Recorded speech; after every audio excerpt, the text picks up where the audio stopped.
Blog Talk Radio.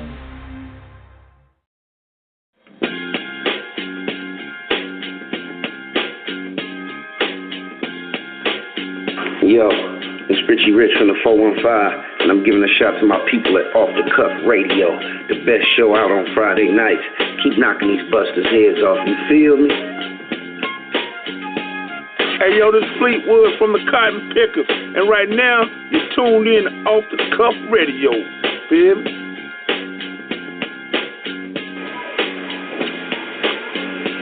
Hey, this is Anais Lauren giving a shout out to Eric King the Ruler, OTG, and the whole guillotine. Hey, it's your Coco Filipina from NC Rap Scene and Turn Tuesday. And I'm giving a big shout out to King Eric, Miss Chinchilla, Sandman, off of Off the Cuff Radio. You are now tuned in. Coney? It's Coney Brooks, the King of New York, and I want to give a shout out to Off the Cuff Radio, the Gian Team, and Da Vinci Clothing for the love and support. Let's kill them in 2018, you heard? Yo, what's good with it? This your boy, Big Prodigy, from the South Central Cartel. I'm just kicking back, chilling, listening to my homeboys on Off the Cuff Radio. Turn that shit up.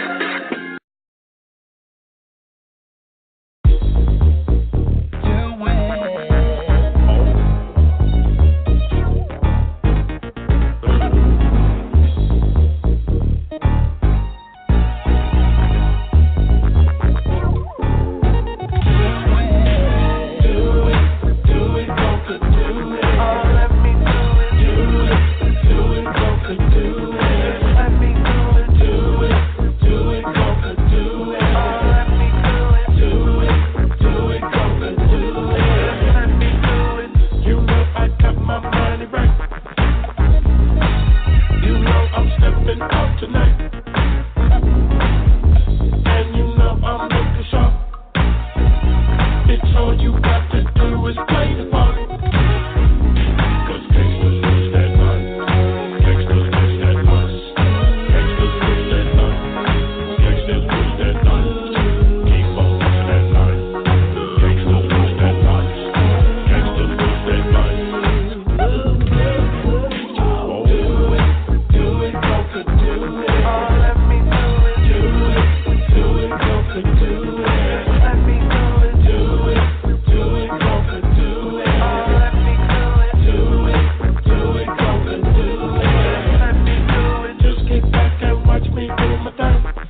the deal, y'all? This your boy King Eric the Great, and you're now tuned in at Off the Cuff Radio. I got T-Max on my side.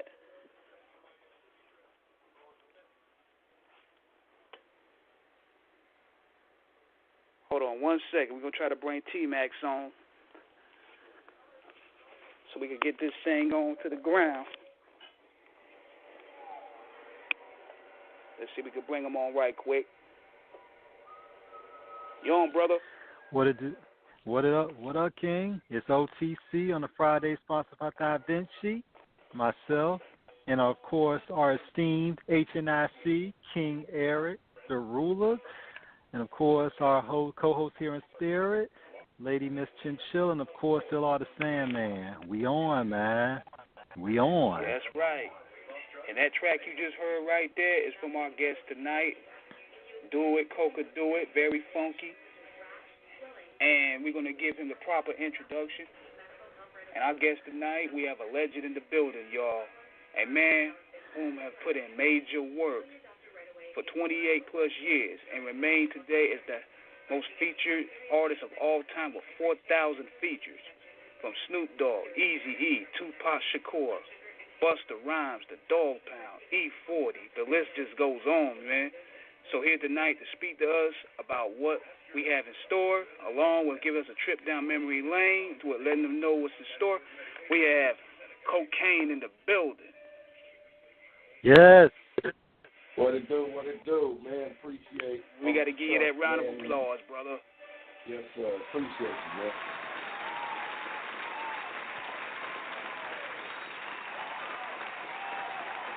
That's right, man. That's nice. Uncle Coke, man, it's been a year since we talked to you and your lovely daughter last. We're so happy to have you back on, man. I mean, how things been, man? You the OG of not only hip hop, man, but you the OG of Panoma City, man. I mean, what's going on, man? Oh, things been cool. Really nothing to complain about. Every time you get up and you breathe, you get a chance to evolve and be blessed. So, I just been taking some time off, you know what I'm saying, to make sure as far as my administration and business is concerned, because that's the most important, because the creative side is the easy side, but the most effective side is the business. So, been working on a couple projects. We just released some projects this year. We actually released 3 different projects, from Miss Cocaine Unlimited to the Greatest Hits, Cocaine's Greatest Hits Volume 1, and then we also released Painkillers.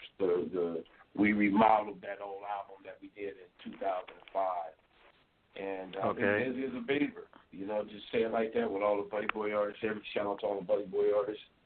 They're doing their individual things, and it's a beautiful thing when everybody's working towards a common goal. You know what I'm saying? So we've just been preparing. You can kind of say I've just been preparing for 2019 for the takeover. And we have a new, and since you've been on, we are gaining a lot of more ground. A lot of people has been pretty much catching on to what we're doing. And we have expanded to a brand new audience. So we want to take this time for you to give us a brief history of Kokane, the origins, and where you started. Well, I started knee-high to retire. You know what I'm saying? Music has always been in my DNA. And, shout out to my father. He was a brilliant writer and composer over there at Motown. And it's always a beautiful thing when everything handed down at the time, because the baton was handed down to me. He was my biggest influence. George Clinton was my biggest influence. And Grandmaster Flash, Kool Herc, and all them. So I grew up in the era with the 70s and 80s, the best of both worlds. And music has always been in my household. My cousin Hutch does music from the group Above the Law. My uncle was Willie Hutch. So, this was like second nature. This was inevitable. I was going to do music. I first really started taking it serious in 83. Really started taking it serious. And I was trying to find my niche on what I need to do. But because of those different encounters of those different genres of music, it cultivated something out of me where I was really, on that singing and rapping stuff a long time ago. And then once Above the Law got put on, my Code 187 and Laylaw, they said, man, let's go ahead and get this cat. At that time, I was called Jay Golden. Let's get this cat Jay Golden, man. But we with the Royals' most dangerous group. We Above the Law, so we got to switch it up a little bit. So my cousin, shout out to Code 187, he decided to take me under his wing, name my name Kokane, you know what I'm saying? I could have said nah, but it was so dope, and I was so influenced by Hutch as well that I went for it. And when I was a writer, I always had that type of mixing it up from a street perspective to put medicine in food with social conscious messages. I just didn't start doing that, putting medicine in the food.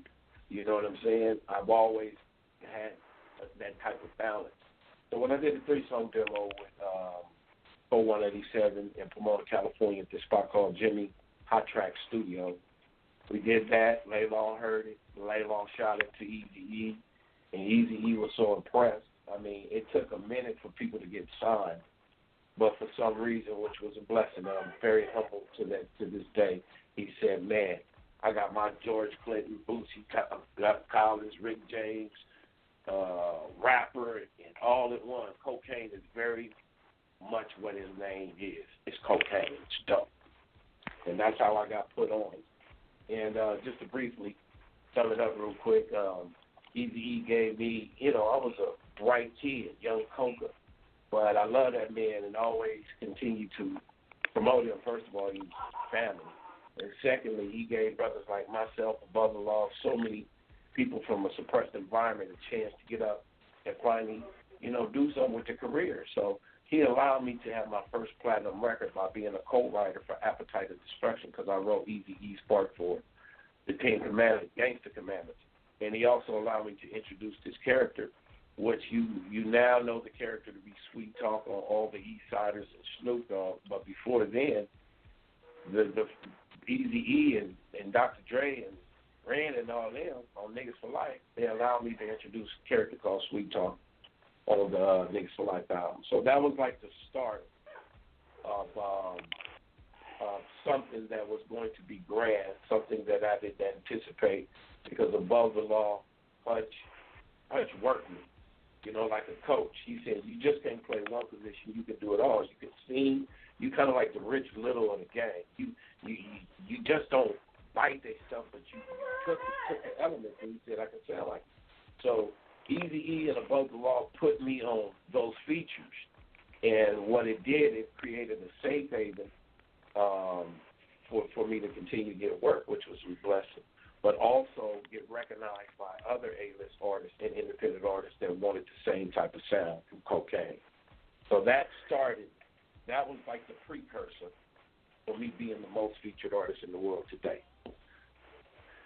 Now, Uncle Coke, when you giving us such a detailed history of your illustrious career, I mean, this is just a short list of people, in terms of songs, that you've done. I mean, you got Wrong Idea with Badass and Snoop Dogg.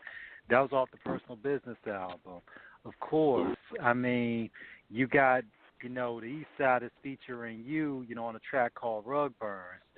I mean, of course. I mean, your features on the Snoop Dogg Welcome to the Doghouse, compilation album. I mean, that's, I mean, when you went by Mr. Kane at the time. I mean, your discography alone simply dwarfs when we look at hip hop across the board. I mean, you're the most featured artist, and not only in hip hop, but you're the most featured artist in any genre of music ever. I mean, people have to understand the gravity of your geniusness and how even, you're over 35 years into the game. I mean, when we look at it all together, and you're still relevant. How does that feel to still be such, not only a pioneer, but a mainstay of the culture, today? It's rewarding you know, it has its good days and bad days. And when I say good days, to be able to go through this journey with my beautiful queen, Lady Kokane, who's also the vice president of my company, to go through these travels. Shout out.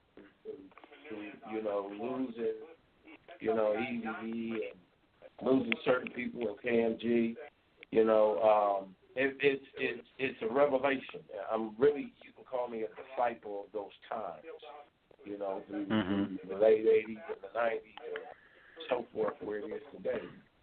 And I feel very, very humbled that I was able to get on all those features, but it wasn't ever intent for me to be, you know, I was going to be the most featured artist. I just was passionate about what I was blessed with. And, you know, 9 times out of 10 when I go to the studio, people like what I did, so it allowed me to feed my family, especially at times to when a lot of the assets was frozen up because of Eazy-E passing. And, you know, it kind of left me out in the cold. Yeah. So, you know, and I'm sure a lot of people, a lot of successful people, especially like Tyler Perry, they got those stories. But that make those type of stories good, because even when you look today, the scope and dynamics of how many features I'm done, it's not really celebrated as popular as it should be.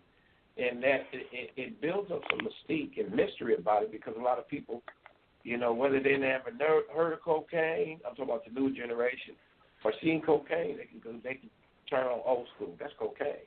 They can go back and even listen to Nipsey Hussle. That's Kokane. Or listen to the New Burner album. That's Kokane. A lot of people know the voice before they even knew the face or the name. But now it's good that praise God, man, I big up to all the fans and brothers like yourself that want to put in those pieces that are left out.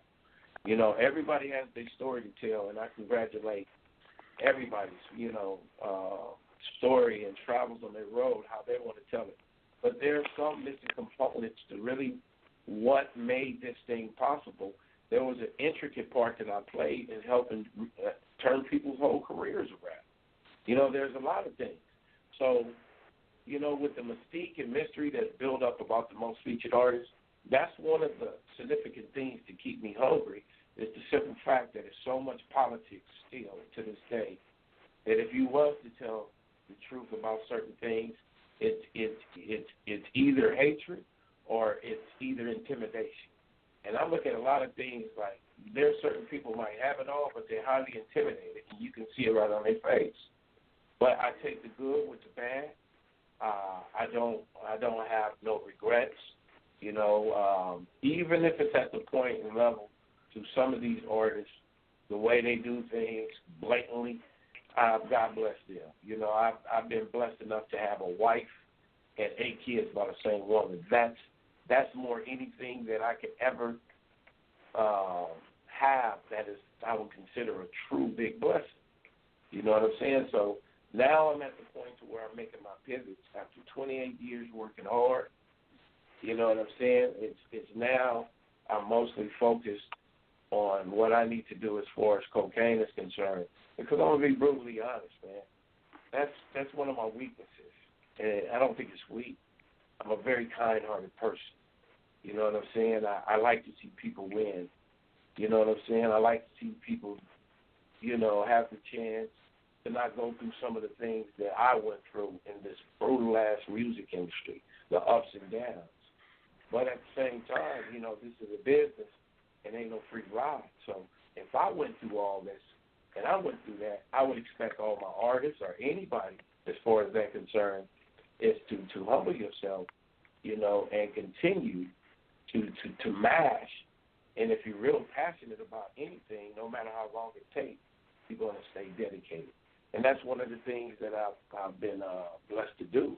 There's a lot of one-hit wonders. There's a lot of people that say, man, for whatever reason, politics, they ain't giving me my props to this and that. But how about if you remove yourself from the crowd? It's only those that remove themselves from the crowd to really pinpoint where they need to concentrate to make certain things manifest.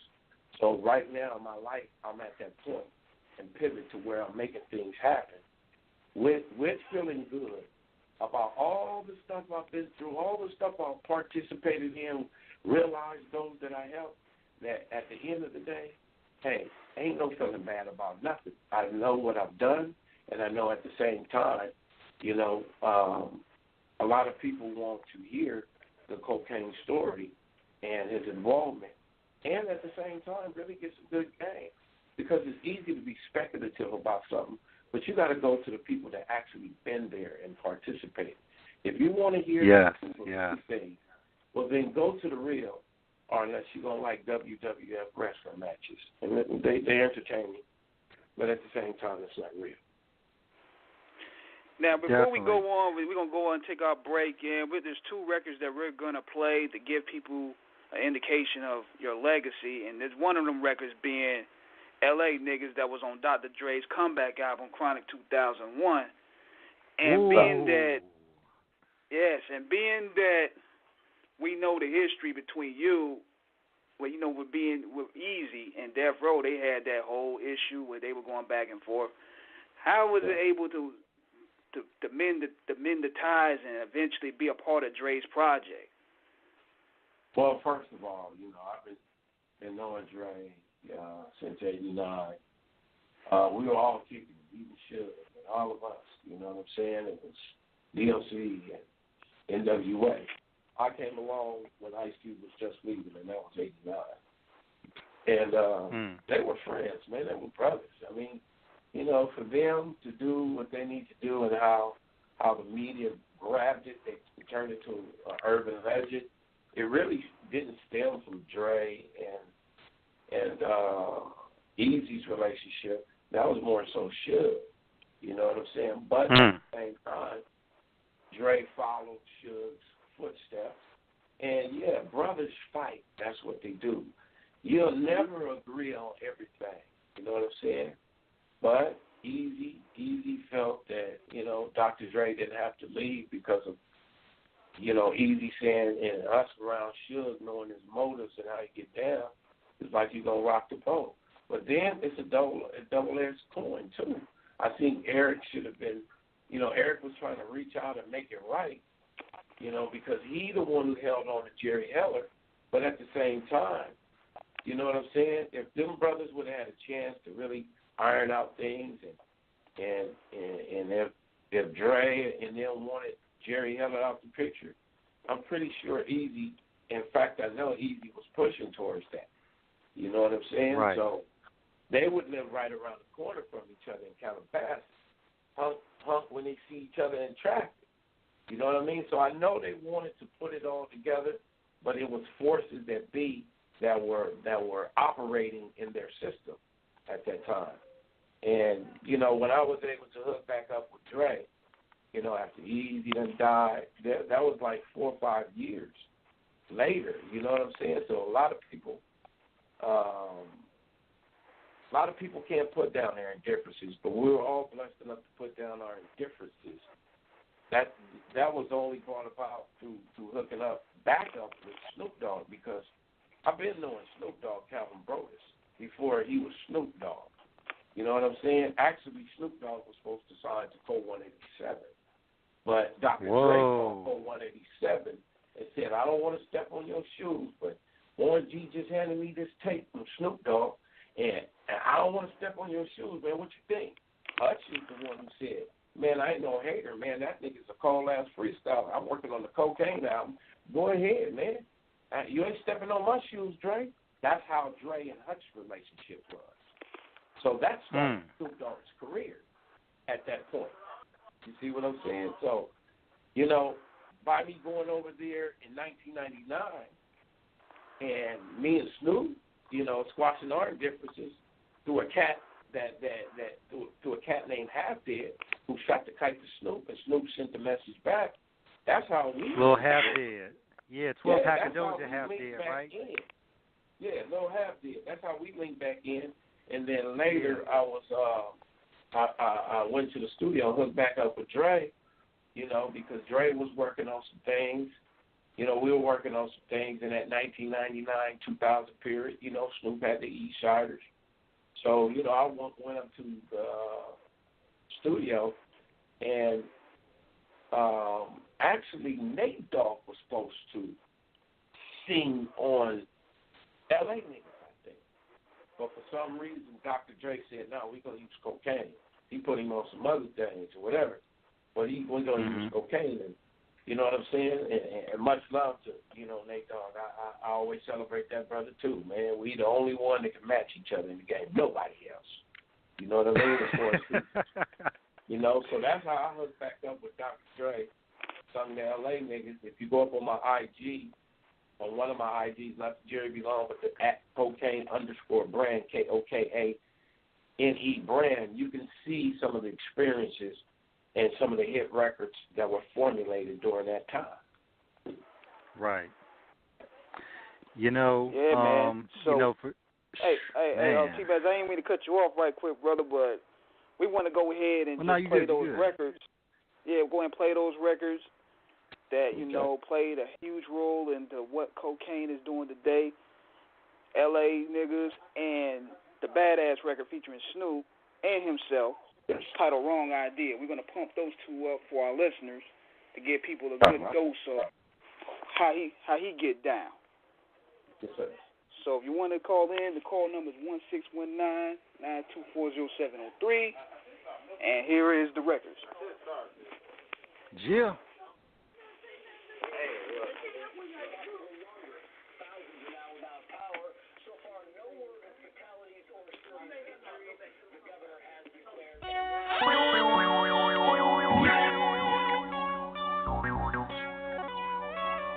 What's up, nephew? Sitting there chatting game with my nigga Badass. Niggas get the misconception of us. Cause we so cold, it's what we do. But I really wanna let niggas know what's happening now. You feel me? I don't want anybody to get the wrong idea about me. I don't have nothing to hide. I want the world to see. I'm a gangsta niggas, do your thing. See what, yeah.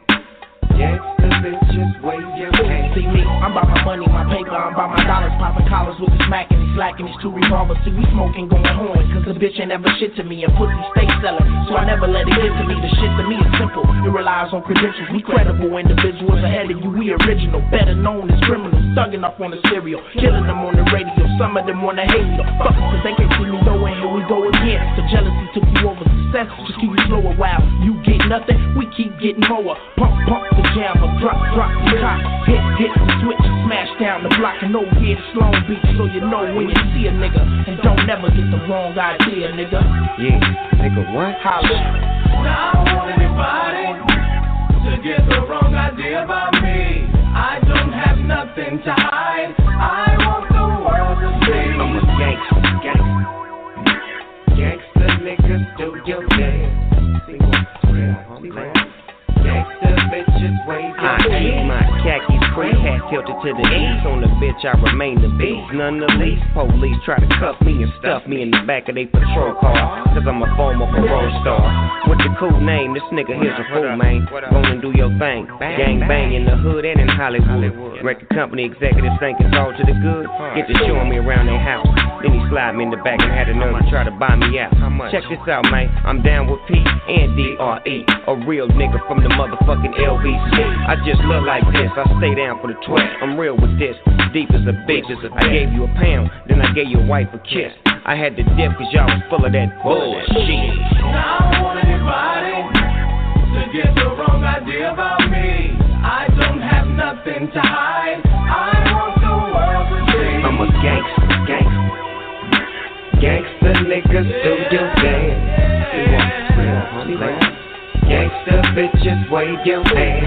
Now I want anybody to get the wrong idea about me. I don't have nothing to hide. I want the world to see. I'm a gangsta niggas, do your dance. Now I want anybody. Gangsta bitches, wave your hand. Now I want anybody to get the wrong idea about me. I don't have nothing to hide. I want the world to see. I'm a gangsta niggas, do your dance. Gangsta bitches, wave your hand. Why, yo, yo. They gon' go shoot, my little homie. I want to see you come up like me.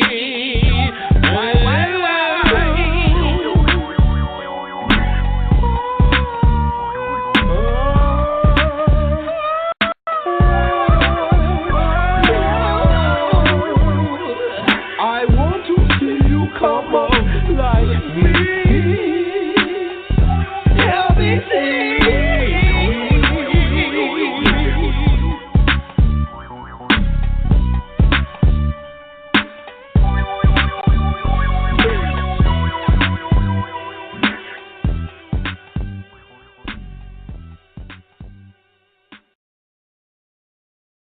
Yeah, nigga. MC Ren up in this motherfucker. West, y'all. Yeah. LA niggas. LA niggas rule the world, nigga. Y'all niggas gotta recognize. You know what I'm saying? Niggas don't wanna peep game. You know what I'm saying? But the shit come all the way back around here. My nigga Dre dropping heat rocks on y'all bitch ass. You know what I'm saying? You gotta recognize. LA niggas connected all over the motherfucking world, nigga. Recognize this. Keep that. Now in my younger days I used to sport a rag. Backpack full of cans plus a 4-4 mag. G'd up from the feet up. Blued up from the sewer. I grew up. Loking, smoking and drinking till we threw up. At Lamert Park, tagging hitting fools up. Ditching my class just to fuck your school up. You don't wanna blast, nigga, tuck your school up. But don't sleep, young niggas quick to shoot you. Now there's another motherfucker with no future. But time by much smoother when I maneuver. Dope like Cuba, got them jumping disciples to the I'm coming straight out of Compton with a loose cannon. Smoke big green, call it Bruce Banner. Watch your manners at last, another blast from the top notch. From way back with the pop rocks, I pop lock with ya. Picture this, Dr. Dre twisting with the licks, and Hitman bought a fix. Don't trip, it's a time bomb in this bitch. Hear it tick, tick, tick, tick. Wait a minute, it's on. I tell it like a true macadelic. Weed and cocaine so separate. Check it, from sundown to sun up. Crown and run up, the aftermath, the beat two in your gut. Nigga, what? We roll deep. Smoke on weed, drink and pack heat. Requirements for survival each day. It don't stop. We still mashing our pursuit from the cops. Analyze why we act this way. Give me that mic, fool. It's a West Coast Jack move. They call me hit. Cause I spit like Gats do. Cock me back. Bust caps for my Max crew at Fairfax. We used to wear Air Max shoes, that's true. But I grew up with niggas jack you, harass you, blast you for that set you claim. Where you from? Mash on you for your Turkish chain. CKBK, blued up or flames. I ran with the gang. I helped niggas get jacked for they Dane and Danes. My pants hang below my waistline. I look humble on a rumble. I bang like Vince Carter from the baseline. Don't waste my time. Fuck a scrap and kill a Cali. AKs and 9s. One time sun shines and fine ass bitches Hawaiian tie drive by. 6 foes on switches. I was raised in the hood, caught what the death weather. Brothers in the hood refuse to go Hollywood slugs for the fuck of it. Anybody hating on us can suck a dick. If I catch you touching mine, you catch a flat line, dead on the floor. Better than yours, driving away, getting head from a whore. And save a Rex to the Z. Fuck it with me, might get you banned from TV. Cassette and CD, it's all mine. The whole 9, the right time, multiply. We don't die, the streets don't lie. What? So neither do I. I'm bad for your health, like putting a pistol up to your face and blasting yourself. 5 in the morning, burglars at my door. Block 45 in my dresser drawer. Let him come in, bye, he see the thunder roll. Roll with niggas who buy fifths by the foe and bruised by the case. Slap you in the face with the bass. Dr. Dre lace. Liquid kings with sedans and gold rings. Haters scope the style, but can't find no openings. We roll deep. Smoke on weed, drink and pack heat. Requirements for survival each day. It don't stop. We still mashing our pursuit from the cops. Analyze why we act this way.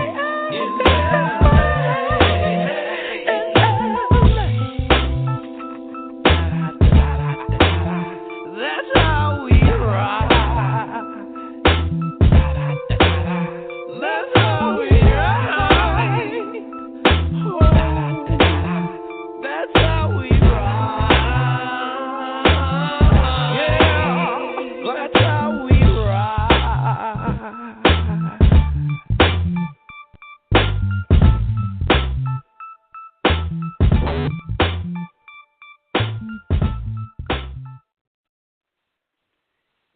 Yeah, and we back, y'all, at Off Cuff Radio. We got the legendary Kokane in the building. And for those who are getting familiar, that was LA niggas with Kokane, Dr. Dre, MC Ren, Defari, Exhibit, the whole West Coast All-Stars, looking like the 2000 Lakers up there. For sure. And I have my man T-Max. I'm sorry, go ahead.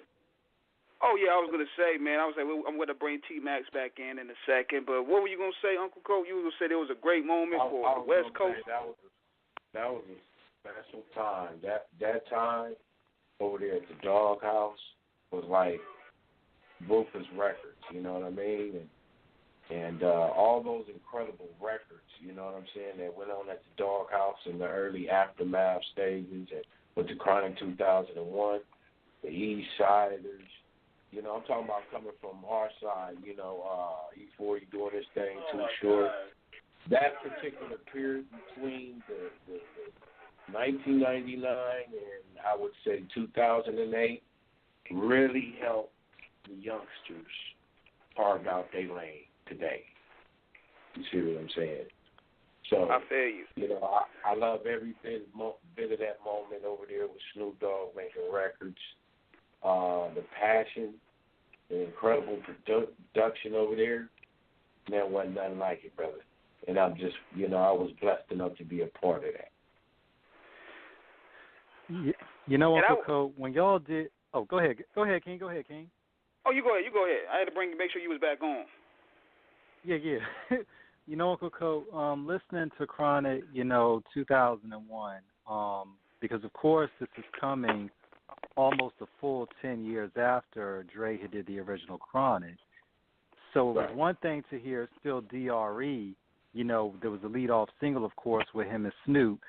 But when we actually listened to the album and just saw the plethora of legends, you among many, there is just an ethereal essence about that album that just resonates in terms of really being one of the epitome soundtrack of what, Cali life truly was. Right. To get all of you on, to get everybody together for that project, man, how did, we see so many times in the modern day today of there's always a lot of egos, there's a lot of contractual red tape, and just a lot of like fucking with that nigga. But to see all of you come together and to see the chemistry on that track flow so effortlessly in terms of the culmination of the consummate definitions of a collective group of dope MCs, man. How did that just come together to get everyone to get on board with it? Well, I can contribute that to being at the right place at the right time. You know what I'm saying? That's everything. Stuff don't happen in the season. There's a reason why summer ain't in the winter. So when we all collectively came together, it was summertime, baby. You know what I'm saying? Right. And all those creative juices, that came together. They've been building rocket parts for years to be on the countdown. And when you have that countdown mentality, it's go time. 10, 9, 8, 7, 5, 4, 3, 2, 1, go. And that's just what we did. You know what I'm saying? Dre's a master orchestrator over there, and Snoop was a master orchestrator of his whole get down. But he just didn't hire regular people or function. They didn't function with regular people. They functioned with people that's congruently to their plight. Been doing it for a minute. So when you got all those type of creative juices in different universes in one room, that's what produced stuff like Chronic 2001. That's the reason why it went 11 million. Because people, it affected the cultures worldwide, this lifestyle. When you first hear the Eazy-E and all those stuff, that was really a setup in the 90s. But in the 2000s, we showed the world we have arrived, really. After all the death row, ruthless beef was over with, we showed the world the statement that West Coast have is going to be here forever, and it's going to really pave the way for these youngsters who some respect some don't give a fuck and have a clue. That's just their mentality. They're now people. But my thing is, you know, how are you going to know where you go in the future if you don't respect the past?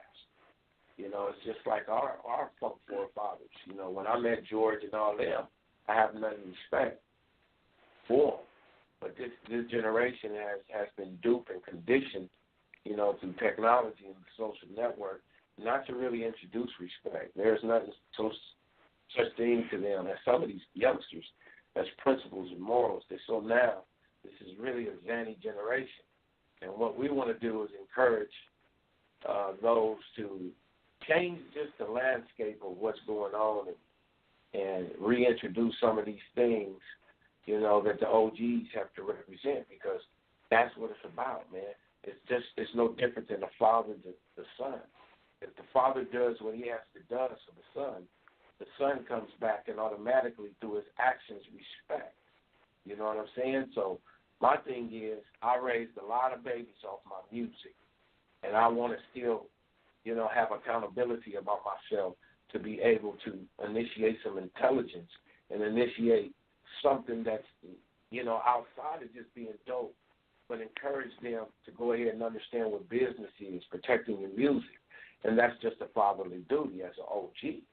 You know what I mean? So, you know, with everything that's going on right now, I'm at a good place.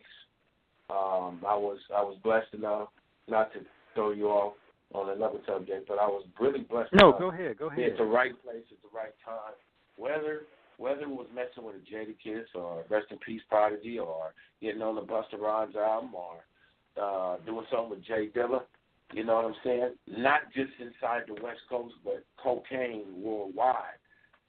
With the mystique that's on it, I'm still blessed, man, to be here, being able to make this type of music. And this Definitely. goes into and I also,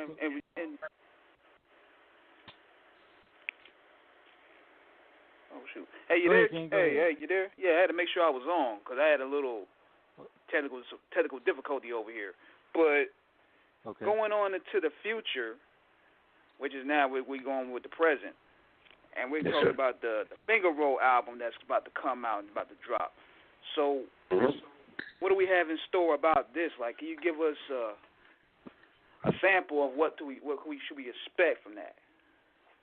Well, I went back. You know, everything comes full circle. So I went back into the 80s when I was youthful as a child, you know, and making up things and having that type of essence. You know, I wanted to go back to the old school, you know, where, you know, you didn't need a lot of features. It was more about the integrity of the music and the authenticity of good music and bars, singing and harmony. You know, a lot of times what they're considered popular is really artificial. You got a lot of people that got their ass on their shoulders because they use auto-tune, but when you turn that auto-tune, they sound like shit in the hell in the handbag. And that doesn't validate you. You know what I'm saying? You know, where I came from, we didn't believe in artificial simulation or AIs. You had to get out there. You had to have bars. You had to play an instrument. You had to be good on the beat machine, the SB12 or the guy. You know, I think we ran away and just accepted the digital over analog and the A1 auto-tune over real talent. And that's artificial, you know, but I stick to my personal guns because, you know, what might be good for somebody else might not be good to me and vice versa. But I know this, the type of energy that is coming out of live instruments and type of energy that's coming out from harmonies and stuff, them are tones and substances that hit the pituitary gland and music. Music is a high frequency, and I know it's about it Greek to some people that don't understand the hertz that's beating your brain in certain music. It's like certain music you can hear, like take for instance, if you hear a jazz artist, sometimes a lot of the stuff that you hear with jazz and the tones you hear, them notes make you comfortable to your spirit. But if you're hearing a bunch of music all day, that, you don't knock the hustle of it. I ain't knock nobody hustle if you spit on a record and you help a frog here and making money to feed your family. That's what you do. But at the same time, nowadays popular music shooting out and perpetuating frequencies, and people don't know. Sometimes the music that we listening to all the time with just that type of frequency and no type of balance, it inspires others to either do right or wrong, or turn up and do something stupid. Music influence is some of the most powerful influence you can have. And my thing is, never ask nobody to save the Lung Foundation. But coming from where we came from, it wasn't all about that bullshit all day. We did the bullshit, but we also had a balance, like medicine and the food. Nowadays, music do not perpetuate a balance. It's 99.9. Turn up, bullshit, I wear chains, diamond teeth in your mouth all day. And that's cool and all, but I think we need to get back to the original blueprint, and start incorporating balanced music in our stuff like testimony. Like you youngsters can't tell me that you had it peaches and cream. Nah, you went to jail. Your mama was on dope. Your uncles was on dope. You've been abused. Now all of a sudden you want to talk about diamonds all day and don't put some type of balance. It don't fit. You feel me? So if anything you hear from Kokane is that balance, I know how to mix it up with that raw pimp shit, player shit. Go check my files. You hear some of the greatest records stand on point like Stacey Adams type of shit. But then there's also original blueprint going back to that balance, and that's what this new album, Finger Roll, going back to my youth again, to where I can go ahead and introduce music without saying who I got on my album to sell my records. No. I ain't got nobody on my album. It's just me and the producer, just like the OJs. Your OJs have to put in. See, I don't want to be an artist like that about who I got on my album as opposed to how dope I am or where I'm coming from. So the Finger Roll is specifically a soul and funk album. It's 70s, 80s. We have about one song, 90s, 60s. Music that had that type of frequency to it, live instrument to the culture. Now, it's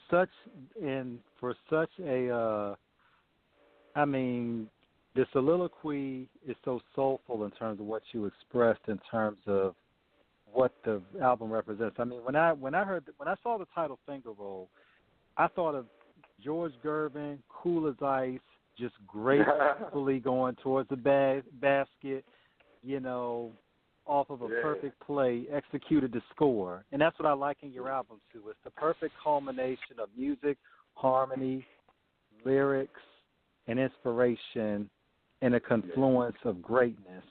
Now, Uncle Coke, I also wanted to ask you about this as well, because everything you said resonated so heavily with us in reference to what's going on with the youth today, in terms of where the music is, about where you're really at. And if it's not too much, I wanted to get your thoughts on the situation with what's happened lately with Tekashi 6ix9ine and what he finds himself in from all the crazy antics that he did, and now how he's finding himself in some real shit now in terms of how this has all come back on him, in terms of his affiliations, the energy he put out there, how he disrespected legends, and how he didn't really seem to understand the culture. We wanted to get your opinions, your feelings on that, please. Well, that's a prime example of what I said three minutes ago. How you're not going to respect the past, you're not going to go with the future. And he's a prototype to many other youngsters need to look at him with that type of attitude, like, I don't need this, I don't need that, I don't want to hear that, that's old, and this and that. Well, he's a prime example of that. Because what you give the universe, you can't be mad at the universe. The universe is only going to give you what you feed it. Just look at him. He ain't the first one. He should have sat back and said, since I like to play myself like a movie and a character, let me go back to the Chris Rock movie and look at the CB4 movie and get some pointers from that. You know what I'm saying? Let me go ahead and do that. Let me do that. But see, he ain't the only one. This generation, because of via the internet and the social network, don't put weirdos on steroids. You know what I'm saying? With your right. preconceived notions of how life is and the way it go, and I'm getting money and different other shit. So everything that man put out there is exactly what he getting back. So that's a prime example for other youngsters to change the landscape of their attitudes, because your attitude determines your altitude. And if you got a fucked up ass attitude towards people that paved the way for you, not that you owe them anything, you see what happened to Tekashi.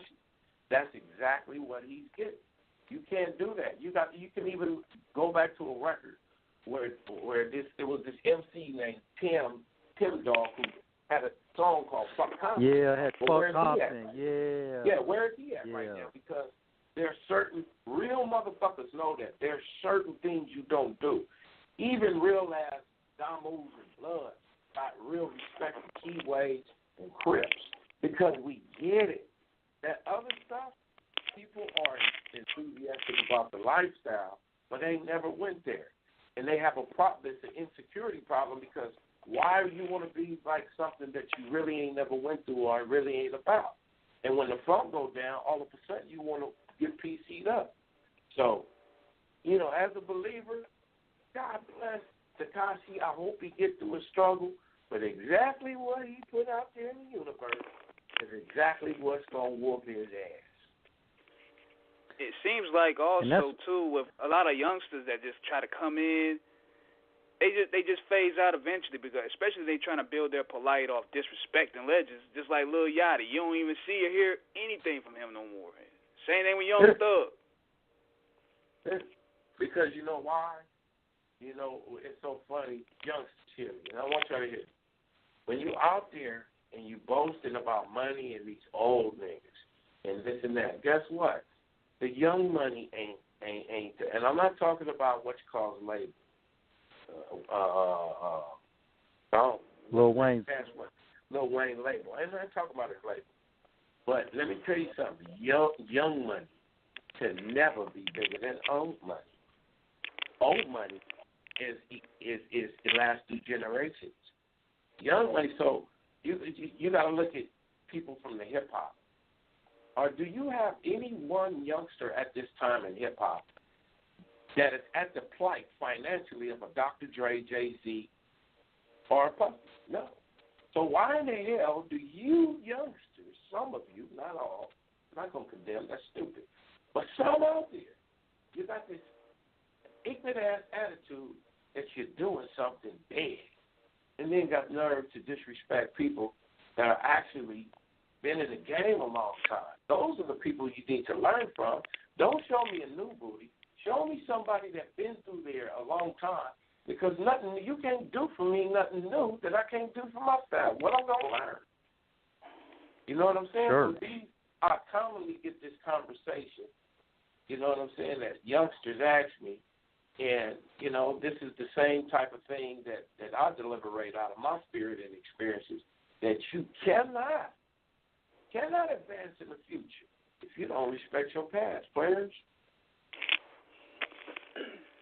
And it's interesting you say that, Uncle Coke, because when you break down the numbers and of course for what you spoke about with the social media and how it's put weird shit on steroids, and when you look at simply the economics of the of the actual records moving, and of course, us at Off the Cuff Radio, we never are a tabloid or ratchet outfit. We always speak the facts.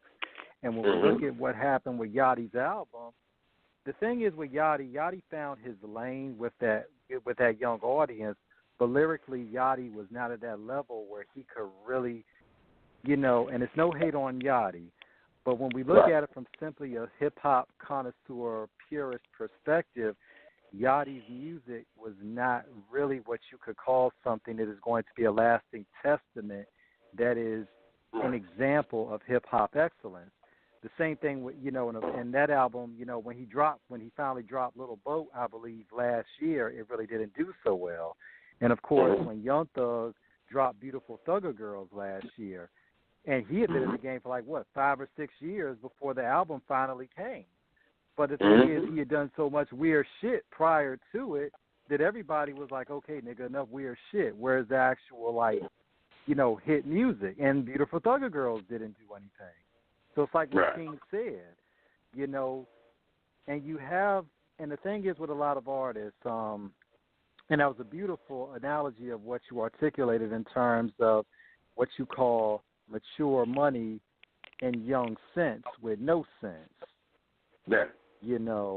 And the fact is a lot of these young artists come in and they don't look at long term how, even if they're in for a short time, it's not about the diamonds, it's not about what you drive, it's not about none of that. It's about, if number one, if you are fortunate and blessed enough to make the bank, do you know how to keep that bank? Are you going to invest it?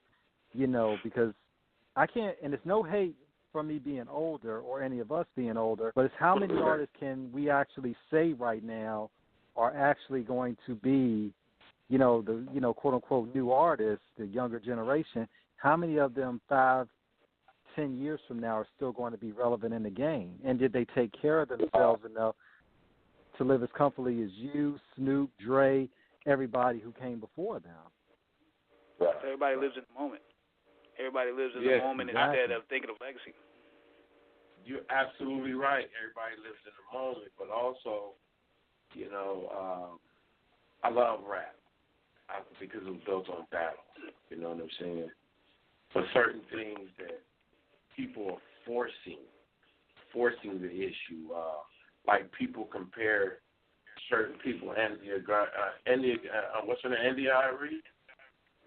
Right. You never compare yourself to Aretha Franklin. What's the beautiful boxer? They're both beautiful boxers. With not their look, but their walk is beautiful. Mayweather is a good boxer, one of the greatest. He can never be a Muhammad Ali.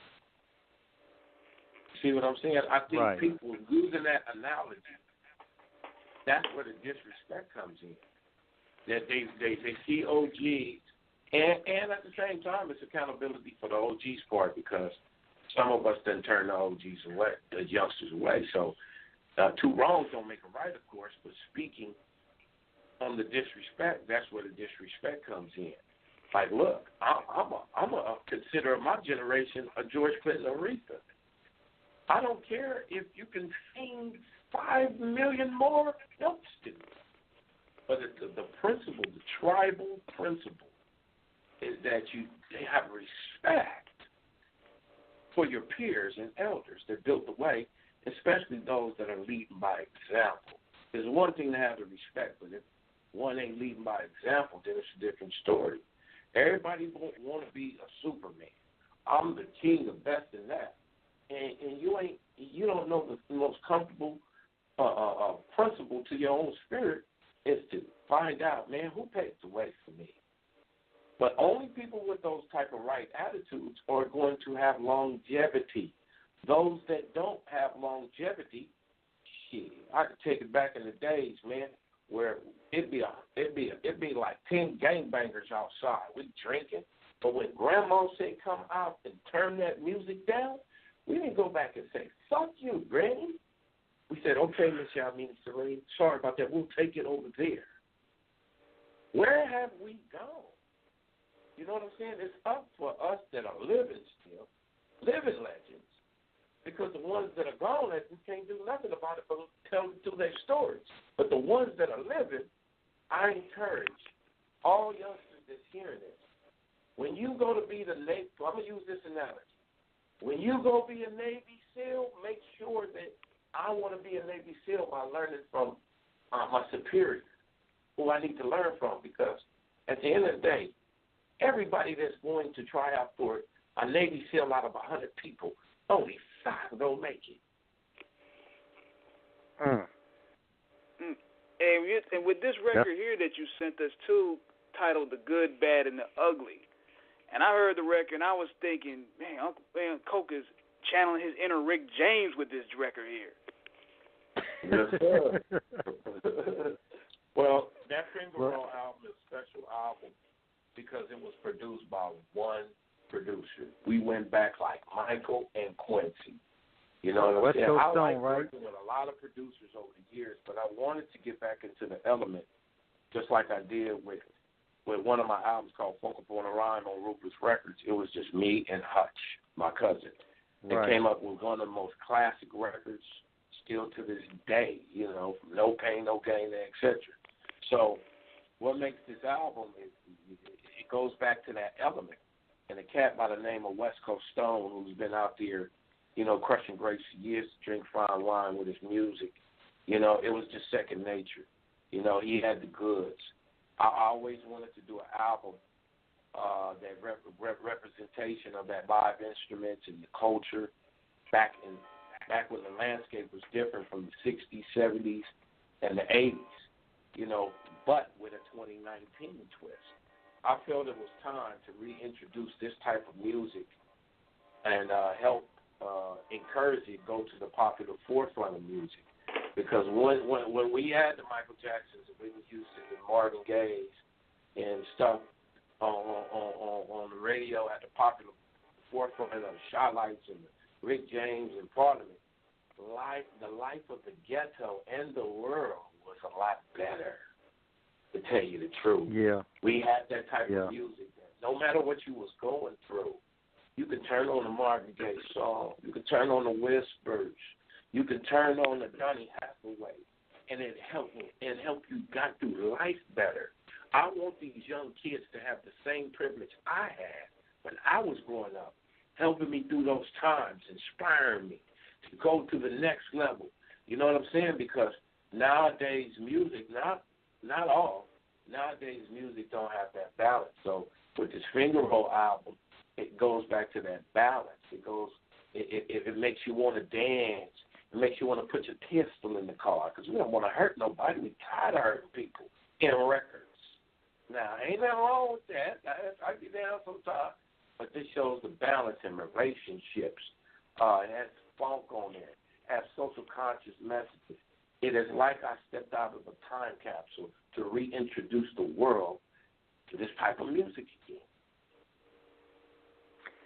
You know, and for you getting West Coast Stone on it, because West Coast Stone is a living legend. A lot of people know him for the pop lock, but, you know, for his pop lock, you know, which is, you know, of course, the West Coast version of breakdancing, you know, but of course, West Coast Stone, in terms of his musical pedigree, I mean, this dude is unbelievably talented. I mean, I think this album shows, I think this album is going to show the full range of, you know, your lyrical genius and his musical mastery. And you put it together, what do we have? Classic material, just like that. I appreciate that. Yeah, this Good, Bad, Ugly single you're about to hear is a low rider anthem. This is how we used to ride in the late 70s and 80s. You know what I'm saying? With the record player in the glove compartment or near the glove compartment. That's where everything was birthed out of. You know, players. It was gangsters. It was hustlers. You know what I'm saying? It was people in relationships. You know what I mean? I just want to spark your spirit. So the good and bad and ugly. Man, when you hear this record, man, it's analog. It's not even digital. We went back to the essence, and it's really gonna make you feel good because nowadays they don't hear slow jams like that. If anything, the slow jams, they like, I'm going in the club to fuck you next to the DJ booth in front of everybody. Ooh, that's how they feel. But this goes back to those times like Shy-Lights and the Delphonics. And for youngsters that don't know, go back to their music, Delphonics, Shy-Lights. And that's what we did with this particular record, Good, Bad, and Ugly. It's out right now, making some noise. And you can get the video, too, you know, but it's all for sale, baby. All for sale, for sure, man. The game is to be told, not to be told, man. So what we're going to do, we're going to take a music break here, and we're going to play that record, because I want to hear that. I want to get that soulful feeling going into the weekend. It's titled The Good, The Bad, and The Ugly from Kokane, our guest tonight. The call number is 1-619-924-0703 if you want to leave a shout-out, if you want to donate some bread to us.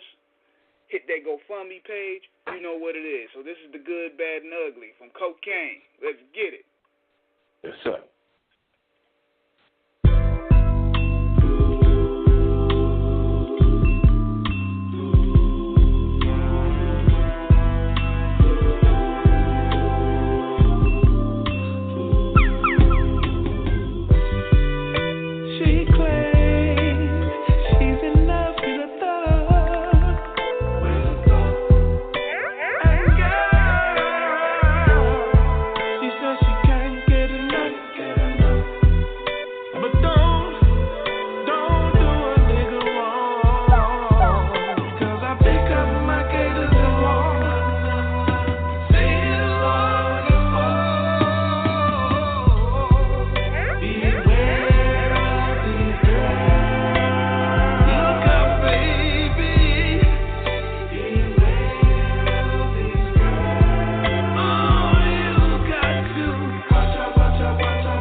And we are back at Off the Cuff Radio. That was Kokane's The Good, Bad, and the Ugly. I felt the essence of Superfly mixed with the Mac, mixed with Foxy Brown. I had that whole nostalgic feeling with that record. Yes, sir. It was definitely inspired by the Fly, Slick, and the Wicked, except I turned it around and called it Good, Bad, and the Ugly. And it's a good record. It's a record you could throw on at a barbecue, family cookout when you're rolling. You know what I'm saying? When you're out on the town with your queen. You know what I'm saying? If you're out on the blade. You know what I'm saying? Waiting on your money to come back up or wherever you at. It's one of the ones that'll put you in the mood and get you that and get you in the right spirit. You know what I'm saying? So, you know, I love that record. You know, sometimes you know when you're doing a certain type of music, you know, I've been known to do G-Funk as one of the architects of G-Funk for a minute, but it's always good when you can transcend like your Ice-T doing body counts or your CeeLo Green that's singing. You know what I'm saying? It's just one of those pivots that have been cultivated for over 30-something years to be able to take a chance and put this type of music together. And it feels good to you. You know what I'm saying? And if it's good to you, it must be good for you.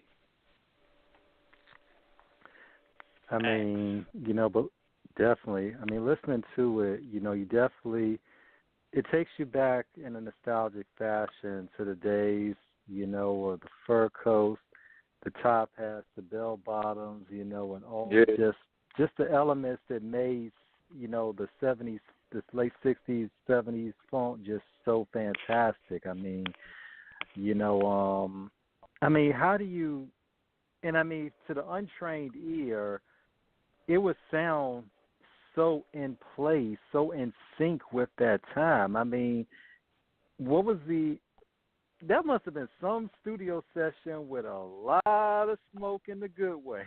Yeah, well, we gotta have a good smoke, man. You already know. We put it together. It wasn't. We didn't need to hire a bunch of musicians because West Coast Stone played all the instruments. He's that talented. Oh wow. You know what I'm saying? So it wasn't like, you know, it was like really getting a baby Quincy Jones to work on my project. You know, when he sent me the tracks, we came together and, you know, it was easy for me to write that type of stuff and put the harmonies in place. And, you know, actually we finished that album, I think it's 15 songs. We finished the album in about 2 weeks. But we were just constantly grinding on it. But when you hear the album, it's analog sounding because that's equally as important as the creative side. And all the harmonies, all the lead singing was sung by me. You know what I'm saying? So, you know, it gives us a chance to come together to put these type of talents and gifts out into the market, you know, to where they understand. We didn't sample no records or nothing like that. Like I said, we just came out of a time capsule, put it like that. That's dope. And I think this is going to do real, you know, I'm optimistic about everything. We're going to push the shit out of it. But what's so good about this project that I'm doing something different, my wife decided to set up a GoFundMe to really draw in the fans more. You know what I'm saying? Of course, I'm going to put up a nice, healthy budget to push this particular project. But I wanted the fans to get a lot more intimate into the project as far as feeling like I sponsored that record. Because that's what you do anyway. When you're going out to get your favorite artist, you're actually donating. When you go out to see your artist perform, you're donating. So my thing is to avoid the politics and everything else and go straight back to the people. I want them to get more involved on the project. So the GoFundMe, you've been pushing it around, nephew, and I appreciate that. The GoFundMe and the whole thing behind here is to really get this music to the forefront with the help of the fans. And it's also a testament of your networking and you being able to use social media to your advantage. And you also built a lot of relationships with the DJs around the country, like Fleet DJs. They were a very powerful entity. Yes, sir. Yes, sir. I mean, that's where it's at the end of the day, man. Shout out to Classic, my little bro. You know, we had fun when I was able to fly up there, me, my daughter, and my twin boys. And, man, it showed me nothing but hospitality, man. We wanted to come show our love and support. It wasn't about getting paid or nothing like that. I mean, you know, it cost me some racks to even come out there with all, you know, my family. I wanted to show the fleet DJs and Classic, man, we appreciate you. We appreciate you opening up services, not just for myself, but how you guys are selfless for everybody. And when you have the DJs like that, you know what I'm saying, you got to keep them, man. You got to honor the DJs, because who the fuck is going to hear your record outside of people banging it in the 6-4? The DJs is the most significant part to your get down. If a motherfucker ain't playing your shit on MTV and you ain't on BET, you can still be successful with the DJs. So that's my whole get down.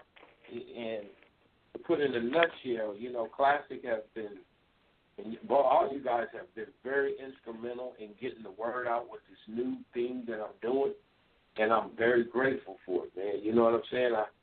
I'm a very grateful person, man. And shout out to all the Fleet DJs, man. Incredible worldwide organization. Real though. The DJ is the key element to everything. It's the key to the 5 elements. It's the glue that sticks the culture together.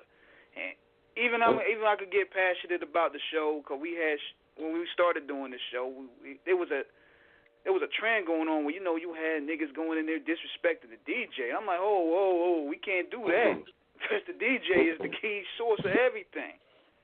Put it like this, you know, you can't. DJs they do a lot of things selfless. They don't get paid big dollars. Some do if that situation is happening. But a lot of times they're doing it out of love. So exactly. If they're doing it out of love, sometimes go to a DJ and say, here go $100, man. Here go what you doing right here, because DJs are really compared to teachers. Teachers need to be getting paid $600,000 or $700,000 a year. You know, them are called teachers. But they don't. They get paid less. But they still go out there and teach them kids. That's how DJs is. So you got to be able to go ahead and say, man, you know, you don't got to iron out the wrinkles in somebody's testicles. Nobody likes that. But you can show honorable respect towards DJs for helping your career go better. Definitely. You know, and the thing is, when we look at the history of the DJ, you know, hip-hop really started, you know, with Grandmaster, you know, with DJ Kool Herc, 1520 Cedric Boulevard in the Bronx. You know what I'm saying? I mean, who put it together with the 2 turntables and a microphone. And basically, what do DJs do? They not only play records, but they break records in, you know. And a lot of people don't understand the science that goes with that, because without the DJ putting your shit on the air, you basically suffocate it. You know what I'm saying? Yeah, I think the era of the mixtape too, man. The mixtapes went from that Renaissance period from the late 90s to the 2000s, before DJ Drama and them got busted. Those were the magical times. Yeah. Back then, you could hear. We used to call our shit. Our mixtapes was called rodeo tapes in the 80s. Mm-hmm. See, a lot of people got to know where it came from. We were doing mixtapes in the 70s. I'm pretty sure Big Bro DJ Johnny O got a bunch of story details about putting shit together. You know, so that lets you know, for some of the youngsters, you can't reinvent the wheel. You can just only put some shiny hubcaps on, but the wheel is the wheel.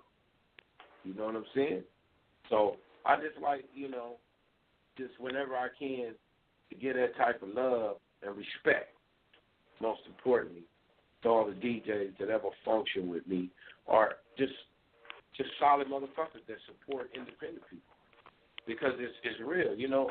Because of the I'll say this, I ain't gonna talk too much on it. Because of the DJs, it allowed me to say fuck the politics. because no matter how much work you've done, there's always going to be somebody that don't like you and all that. And then you got new people coming. And you put all in your hard work for 5 minutes for people to turn it down. That's why I love the DJs, because they kept Coke alive without no big-ass radio play. So fucking what? I'm like Public Enemy. You're not going to play me on your big radio station, or you're going to play somebody that I'm on the hook, but you're going to fuck with Kokane. But the DJs, let me tell you something, man. The DJs is where it's at. You know what I'm saying? They kept me alive, man. Definitely. All respect to the DJ. We got to get them. Every one of them that's continuing to keep the bloodline of the culture alive, we got to salute them. Show you right. Definitely.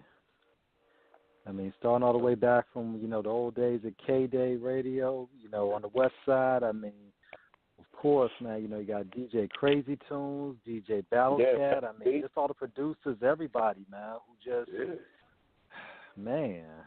Real talk, man. I think it ain't, and this is my opinion, and I'm going to say this, on some real shit, they got a lot of awards for artists. But there needs to be a Hall of Fame and awards for DJs. Yeah, I'm with it. Well, so maybe we can petition that to come into existence or be fruition with it. You know what I mean? I believe that will work, because I'm looking at that the culture is looking for something fresh. Because when you start seeing award shows like the MTV Awards and BET Awards, they're not really cranking the numbers that they used to. It's like people are looking for something fresh. Even the movie awards are not really doing anything anymore. So shit is different. Because the music is different, the awards is different. The acting is different, the awards is different. What makes our time a little bit different from there? You could compare these times to when you had what we had. Ain't no comparison, bro. The war shows look so fucking goofy. It looks goofy as fuck. Like, what? If you would have told me 20 years ago that type of shit would have been like the Apollo of the 60s and throwing rotten tomatoes at it. Like, are you serious? Like, when we had our shit, you seen Michael Jackson moonwalk. When we had our shit, you seen the pivot of the West Coast when Andre 3000 said, y'all always leaving us out. But now when you see the award show, no, ain't it's goofy going on. Because of the music is fucked up. What? And you start seeing gangster rappers with braces. They over there getting awards. Yeah, but it's accountability for OGs too, because you know what? Let me open up the Pandora box. Some of the OGs is accepting that shit, because if they can't beat them, they're joining them now. That's real. I'm keeping it real. Yeah. Yeah, and plus they do it. They're willing to sacrifice the culture for the bag up front. Yeah, ain't nothing wrong with getting the bag. Well, I can't sell my. Satan said, "Man, I got a bag for you. Come in the car. Fuck your bag. I wouldn't give a fuck if I'm making sure. I can't take that right here." But the funny thing about it, Coach, is when we look at what happened in the game in reference to how it all changed over the years. We had Cola Loke on the show a couple of years ago. Not a couple of years, a couple of weeks ago, a couple of years back. They're like years these times. We not that far.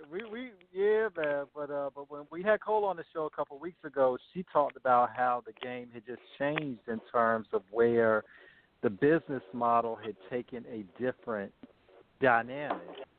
And now it's like, and going back 20 years, and now how it is now, and essentially just with the marketing, the music that's being put out, even the journal, even with the journalists, the journalist pieces, like, of course, like XXL Source Magazine, even that's kind of different now in terms of how the music is being covered. Not saying that they're doing it wrong. It's just that I remember reading those magazines back in the day, and I still have them from many years back. You just saw a different type of journalism in reference to a broader, all-around education of the culture from not only the music but social events that influence the culture as well. Yeah. And I feel like go ahead. No, go ahead. Finish up. I was just saying, I feel like what's happened now is that the youth are now being educated about the real goings-on of the world in terms of how it influences and how that really influences what music is being made. Nowadays, the music is all about about making a profit, but not necessarily. Well, I'm not even going to say all of it, because a lot of it, artists like Dave East, of course, Nas just dropped a stellar album this year. Of course, Drake has shown a level of creativity that people can hate on Drake, but Aubrey has got an unbelievable sense of creative range. Right. Those were the right set of circumstances. Yeah, everybody can have the right set. It can be not too hot, not too cold, to create life. You know what I mean?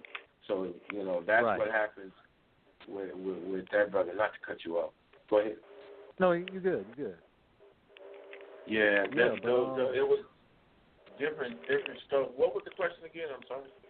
I would like to also say that, I think what plays a role too, because if you notice how when the culture, everybody was covering it different. Like, you had people that had to have legit certificates to pretty much earn their keep. Like, you had to have a knowledge of the culture. You had to know the publishing the publishing notes, the liner notes. You had to know the background.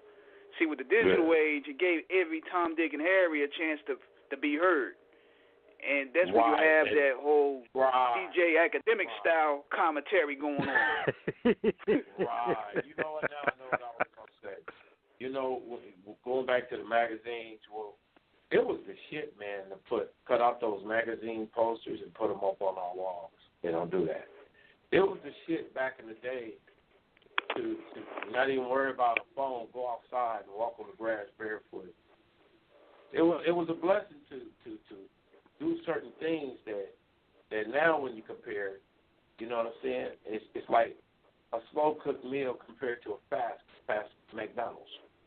Everything is McDonald's now. Everything is digital and streaming now. And because a clever person that was operating behind the computer, seeing the vision of the way things are going to change, it was good for that individuals, behind technology, but it was going to be bad for the masses, bad for the artists. So you can really thank Napster. You can thank all these people that found out a way of how to get all these artists' music and rape their ass. You know what I'm saying? Not only that, it closed down warehouse music. It closed down everything, things that were around forever because of technology. And technology has its good points and bad points. But it was mostly bad points for the music industry because we had a chance, a little bit chance, you know what I'm saying, by when records and vinyls was around and you can chart on top Billboard. But because these people followed on digital, they moved everything around for whoever did it to be more profitable. But it shitted on all the artists. There are artists out there that have been out there for years that their music is just thrown to the wayside, and everything else like that. It made it anybody killer for them to take your shit and do what they want and make the music industry turn into a hobby. You can never tell me 20 years ago that music was going to be a hobby. Well, nowadays music is a hobby because you don't really get no money off streaming unless you're hitting a certain type quota or a number. The only places where you get your stuff off right now is licensing and selling merchandise and doing shows. So I'm pretty sure there are people out there that are formulating something as we speak, so it can go back to protecting the artist. Now, if you win it in the game, it ain't because when you look at your Snoops and when you look at your Jay-Z's, they're not winning off the music sales. They're winning off their pivots in the entertainment business and television and other avenues of their business that don't have nothing to do with music. And that's where I had to learn myself how to fall back and figure out SEOs and figure out conversion rates. And my wife had to go back to school again to be adaptable to the change so we can actually benefit from the investments of recording records and paying for this and paying for that. You know what I mean? But that's the way the game is right now. A lot of people want to make it in the industry, and it's going to get frustrated because a lot of their music is a hobby. When your records come out, they automatically put up on YouTube that I can snatch anybody's program. You can go to Apple and get a subscription and listen to your music all day. So what makes you think you're going to sell records at a point to where you think you're going to go? You're not. But if you just go ahead and say, okay, let me get my LinkedIn's together. Let me figure out, look up a tutorial, what is SEO? What is conversion rates? How do I get more engagements? How do I get more ads? Because if you do not change your game and the way you think and your approach about this business, your music won't only be a hobby, but you might as well be talking on block phones. They don't talk on block phones no more, Pimpy. So I suggest y'all learn about it. Sometimes you got to go back and do your homework again. Same thing like me. I do my homework, fam, because at the same time, I want to be able to leave something, not just a creative legacy, but more of a financial legacy for my kids. Now I was to build off that. Now I did a post about being persistent and having resilience in this business, because if you don't, the wrong move or losing certain artists will break you. And this is what I admired about Easy, because at that time Easy had lost Dre, he had lost Cube, he had lost DOC, Michelle A, and everybody would have just gave up. But this guy here, he was a special guy, because I looked at one of the interviews that Hutch did, and he said Easy just came in with the mentality like, okay, what you got? What you gonna work on? What you gonna work on? Let's keep it moving. Yeah, man.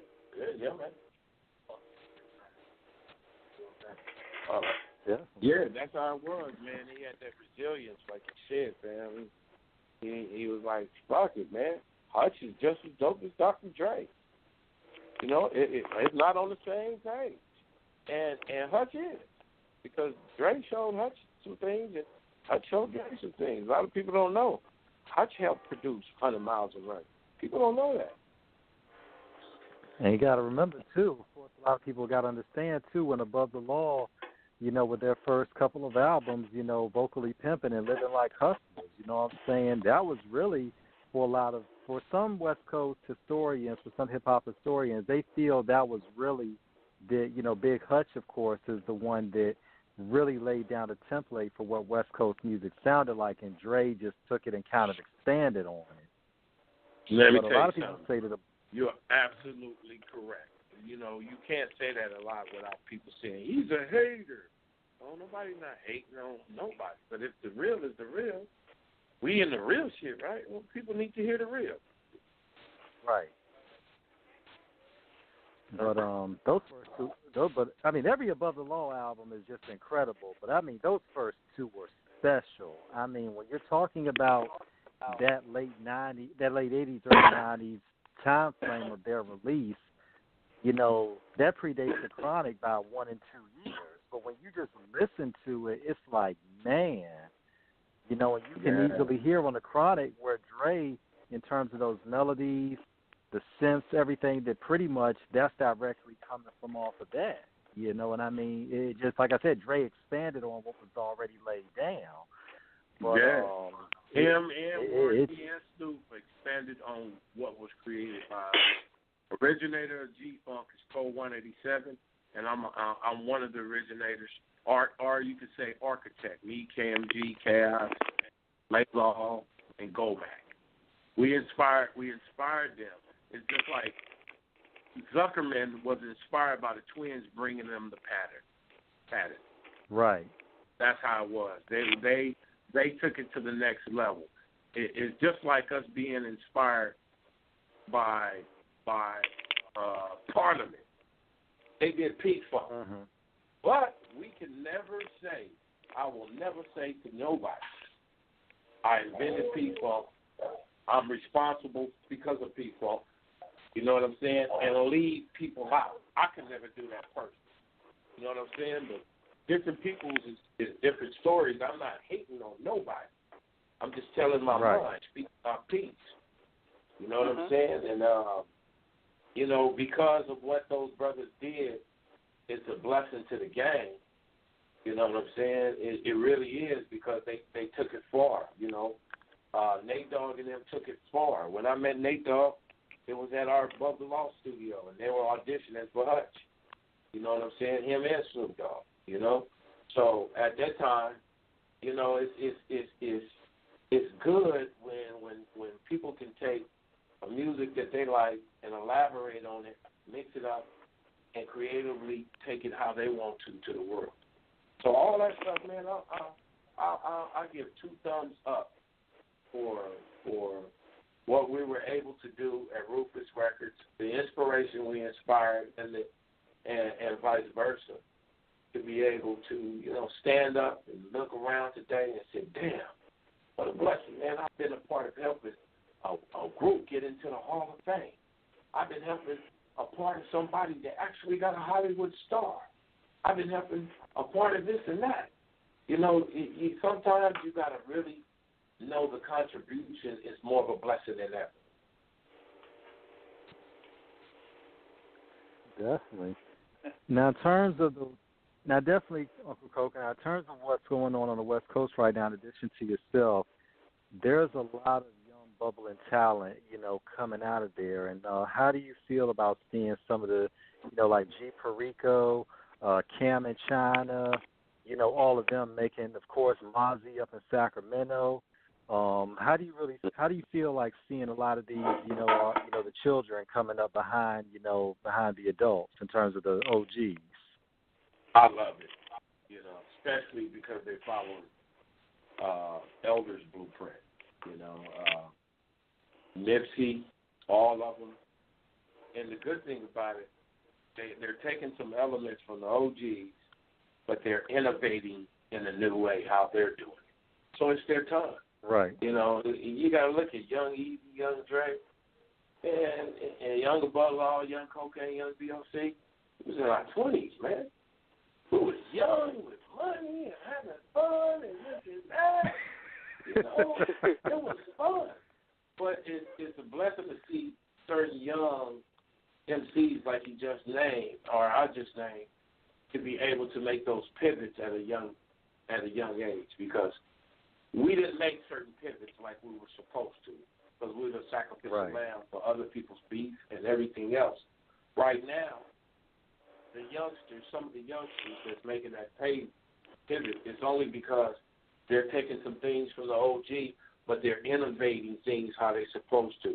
And that's what makes it refreshing to see these youngsters be innovators. You know what I'm saying? I take my hat off to that, because we're supposed to challenge and encourage each other to reach higher plateaus of greatness. Yeah, man. And I mean, but when you hear so many, I mean, I was remiss because there's so many other ones that I got so much love and respect for as a fan, like Compton, A.V., you know, A.G., Mitchie. Of course, you know, some dope artists from San Diego. I think you did a song with him too, by the name of Mitchie Slick. Shout out to the Wrong Guy. Shout out to the Wrong Dub K. You know, yeah, man. Shout out to Lincoln Park and everybody, man. You know, and it's like, you know, and to see all of them, it's like, but to see the moves that they made with their music. I mean, Cam and China, when they did their joint Run Up, they got featured on HBO's, you know, Insecure. You know, I mean, you know, it's like you said, it's about making sure that your placements are right, that your music is getting out there. You know, G. Perico, You know, he been killing it in the game. Of course, Nipsey, after so many years, he's finally, you know, really getting his due. I mean, it's, you know, AD, you know, it's like, you know, he did his joint, you know what I'm saying? I mean, had his album All Blue. What was that with the OT Genesis? You know, Basic. I heard that, and I was like, oh, my God. I was like, You got some hard youngsters out there that's crushing them breaks. Yes. And I would like to give props to. I would also give props to Game as well. The Game, he came through as the young buck, and he praised everybody. Like, he name dropped every legend, every West Coast legend on every verse he did. Even put Coke on the second album with the hard liquor joint. Hard liquor. Man. And most importantly, he also gave props to Easy too, because it felt like the industry wasn't really giving Easy his props until the Game really came back as a new face and started pushing that. Yeah, Game definitely played a part and rolled it out, you know, after we laid out the blueprint from the 90s and the 80s. He's our second generation. Now we got a third generation that I'm, you know, was blessed enough to see. So, you know, he's definitely made his pivots and showed and proved outside of just dealing with Dre. Same thing as Snoop, that they can go ahead and make some cool pivots in business and still sustain. You know? Definitely. Yeah, look, and I mean, definitely love seeing the West doing it. Definitely. Yeah, of course, we can't leave out. Yeah, West and of Coast, course, man, we can't leave out your daughter as well. You know, I'm saying, we can't leave out your daughter as well, Anissa, who's going her hustle doing it, man. I mean, it's like, you know, I mean, you have your own child that's, you know, part of that, you know, of your lineage, you know, that's actually, you know, along with the others, man. So I know that's got to be gratifying as a father to see, you know, her gift growing and constantly evolving. Oh, most definitely. I'm definitely a family man without shouting it out every 5 seconds. You know, my kids are amazing. My wife is the vice president. My daughter is a singer on the label named Anissa Long. My twin boys do graphic arts, web design. The rest of four of my kids, they're on art and graphics. So all of my kids, down to the youngest one, run my company, Buddy Boy Entertainment. Wow. Wow, man. That's called keeping in the family for real.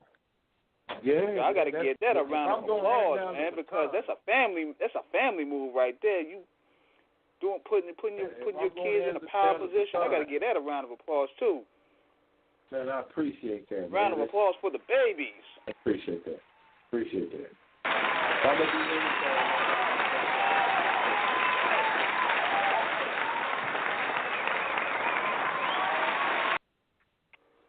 That's where we see all those fly graphic work and coming from for these albums. Yeah, for my kids. You know, wifey works the administration. She's been in the business for over. She's been in business. I've been as long as I've been in business because she collected things like immunization shots. You know, she's very professional. She's the reason why I can still own my own masters. You know, all my publishing is worth a healthy number. You figure over 4,000, it's an astronomical number, my publishing. And that's because of my wife. Right. So I'm very humble. And, you know, God just gave me a chance to really make sense of this all when it comes to handing down the baton. He said, don't hand down the baton with one person, hand them down to all your children. And that's what I did. Man, that's deep. That is deep. And, now we gotta ask. Go ahead. Go ahead. Because I'm gonna end that on a funny note, but I'm gonna let you go ahead and get that off first. Yeah, man. Now, Uncle Cole, we gotta ask you. Imagine if Twitter, Facebook, Instagram, MySpace was back during y'all time. What type of adventures would we have saw with y'all in y'all younger years? It'd have been a little bit more different. Yeah. You know, you still have, like Houdini said, the freaks come out at night. you look at everybody talk about Tekashi here. He wasn't the first one to do it. Look at George Clinton. George Clinton was, like I said, you can't reinvent the wheel. So it would have been a little bit different, but it would have been according to that era. You know what I'm saying? And our era was different from this era. Gotcha. And I'm not even going to say our era was better because we had killers, robbers, scammers, people, snakes, hustlers, people that made it, people that didn't make it, people that looked out for each other, people that got robbed. We had those same set of circumstances, but the lifestyle was different. Right. Yeah. Facts. And what I was going to say was that goes to show you the strength of a foundation that you need, and not only as an artist, but as a man as well, because nobody really promotes the cherishment of having a wife or having a family anymore. Everybody promotes the whole narcissistic, cold, polygamy lifestyle, but yet when y'all out there trying to fight for them publishing rights and you're 50, you gonna need a wife to do that. You know what I'm saying? Man, real shit. Man, like I said, some people gonna listen, some people ain't gonna take heed. Right.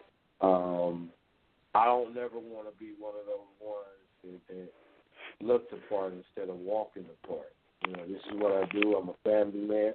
It took me a long time to learn and wake up from my mistakes, but I thank God for those mistakes because I don't look at mistakes as mistakes as long as you can learn from them. It's called a learning process, and in order to become a diamond, you must go under pressure. Become a diamond, either make you or break you. And I was blessed enough with good God to bless me with a virtuous queen, that I've been with for 34 years and happen to have 8 kids, all by one woman, no illegitimates. So that let me sustain and allows me to tell my, testimony through intelligence, you know what I'm saying, and passion, because that's why I'm here. I'm not here just to be legendary Kokane and selling records and most featured artist. That's secondary. First is to use this platform as a catalyst to inspire those, to give those a spark of hope to be able to make it. And when they see Kokane and know the story throughout the trials and tribulations, what makes him sustain?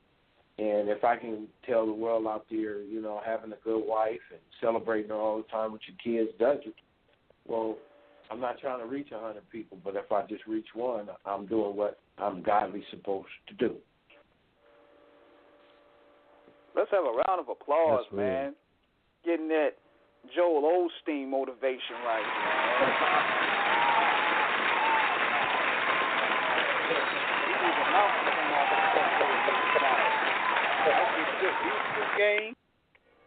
Y'all getting good musical game, you're getting testimonies, and you're getting grown man talk here. Yes, sir. That's called wisdom. Yes, sir. Yes, sir. Anything else would be uncivilized. We civilized gangsters. Yes, sir.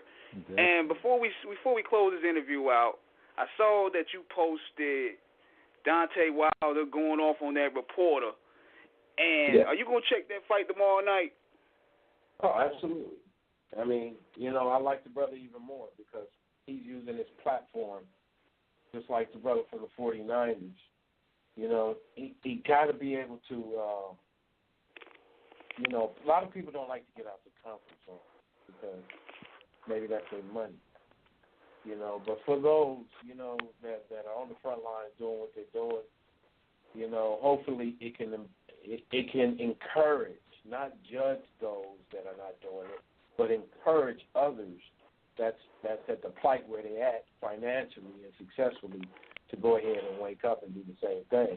But certain people can't do it because it's just like the mob. When you locked into a situation or you're not even locked into a cult, you better not make a move because they're going to kill your ass. Mm-hmm. That's true. So, only people do certain much. But, I'm me personally, I'm not in the cult. I'm not in my family. So I've always been able to express what I learned and what I felt and what I went through without worrying about people that go to pentagram parties killing me. You know what I'm saying? Or anything like that. You know what I mean? But you expect certain people to say things, but they're just not going to say things because you don't know who's behind them. And they can't make a move. The only thing they can do is appear like they're doing something good. They can't get up there and really say what they want to say. So for that brother to be able to use his platform and do what he's doing, that lets me know he's about the culture and not really about selling out his people for just money or a position. And he's a kick-ass fighter too. I mean, he's undefeated right now. He'll get some whoop ass. He gonna whoop his ass, man, because you can see it in his eyes. Boy, man. The spirit of Hogan gonna go in tomorrow night. I don't think Tyson Fury know what's in store.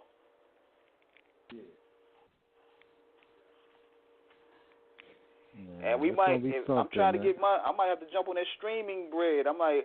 I stream it on the show for $39.99. Like, you got to hit that GoFundMe. Man, you know what? It's fan appreciation, but nobody ever talk about artist appreciation. You know what I'm saying? That's true. They go hand in hand. You know what I'm saying? Like, look, when people are donating to the music that we put out to make them feel good, that's called artist appreciation. There's DJ's appreciation. There's fan appreciation. As long as you appreciate shit. Mm-hmm. You know? So, it costs a lot, man. People don't understand, man. Like, you know, you ain't going to stop bootleggers. You ain't going to stop people from trying to get your shit, whether they had a pocket full of hundreds in their pocket or if they had 1 penny. You know, but it's special when you take it to heart. Like, let me not just hoodwink your shit because I can, because it's on the social for free. Let me actually support my artists. Let me actually go out there and donate 50 cents. Donate. Because what that entails is that you are really, really into your artist. And how that makes the artist feel is that they can continue to make music past a brick wall of politics. Because it's politics. This shit is so political. You only see so many people on the radio, so many TV. That means these big record companies are rocking up like pet bulls. But the only thing that is against them is when people take to heart that I'm going to spend my hard-earned money on my artist because I respect the fact that it might cost them $5,000-$10,000 to put out this music. He might have to spend an executive $15,000 on merchandise. But if he spent $30 on his stuff, I can at least donate $10. Exactly. And it keeps the artist motivated to keep this thing going because creativity isn't cheap. And it also, to see people supporting your brand and coming to your show and even buying a T-shirt, it keeps you going because it's a make or break business. Yeah, you got. Play the commerce game or any other game. You know what I'm saying? It has to be economics. This is equally as any other support. I don't be not grateful when people promote my stuff. They took their time out to think about my dusty-looking ass to promote my shit. I love you for that. But where is the real support is when you decide to dig in your pockets and exchange. You know what I'm saying? And play the commerce game. You know what I mean? That's how we're able to. Anytime you want to be successful, and especially us as the race, as the black race, everybody talking about their ideas. And everybody's doing that, but ain't nobody really expressing at the top of economic success. You got those that do it, but they're not never shown on the media because the media choose to pick who they want. They pick people that don't even go down that line. We got to be able to recycle dollars. Anybody that is successfully and economically as a race are going to produce great things for their community. You can be spiritually all day. You know what I'm saying? But if you're not economically successful, things go disarray. So it's that simple principle. Spend on your artists. Don't just get your music on free because you can. You know what I'm saying? And not everybody going to listen to it, but you be the one to listen to it. And I'm talking to the audience out there. Man, look at what you said about the Black Dollar. It's like what your man was saying off of Above the Laws, Forever Rich does Book 1 when they had that skit Recycle the Black Dollar. And they were speaking on, Black Empower. Yeah, man. That's about as real as it gets. Yeah, show you right.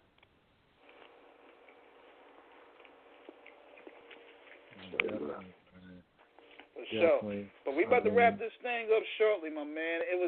It's always a privilege for you to come through and chop it up with us, man, because we gain so much wisdom, knowledge, understanding, the exclusive stories. And we just want you to know that we with you 110% on this journey into making this Finger Roll album happen and introducing you to a new legion of fans. Yes, sir. I appreciate that. Very humbled by that. Appreciate it. Look, your friendship, your warmth, your generosity, we hear it off the cuff radio, man, Uncle Cope, and we call you that for a reason because you family us, man. We love you, and we cannot thank you enough for everything, for your time and everything, man. And like King said, we're going to support you all the way every day. Oh, man, my family's humbled by that. We appreciate that. Likewise, man, 110% from my side, Definitely. Definitely. Is there anything that you want to leave, like a shout out or any praise you want to give? Shout out. I want to make a shout out to Lady Kokane. She be behind the scenes doing a lot of stuff. I want to give a shout out to my family, my twin boys who work hard. I want to give a shout out to everybody on the label at Buddy Boy, my daughter Anissa Long, Baby Low, Yo Westwood, Namek, Rossette, 720, SBTV. They're out there doing their thing. Very extremely proud of them. They get it. They got to go get it to get it. So I appreciate all the people that been promoting us from 106 Promotion, Big Taco, Lisa. That definitely be the unsung heroes in promotions. And I want to thank the culture, you know what I'm saying, for continuing to request Kokane for your projects, to do hooks, bless my town, Pomona, California, bless the Carolinas, and definitely blessings to my little bro Classic, man. He's a solid, comfortable individual, man, that I really took a liking to. That's family right there. And shout out to all the real ones out there, that continue to rock with Buddy Boy Entertainment. We're going to continue to provide this type of music and continue to put it out there. And last but not least, most importantly, thank Off the Cuff Radio. I really appreciate y'all. We appreciate you. Salute back to you, brother. Yes, sir. So on that note, we're going to sign off right now. Oh, go ahead.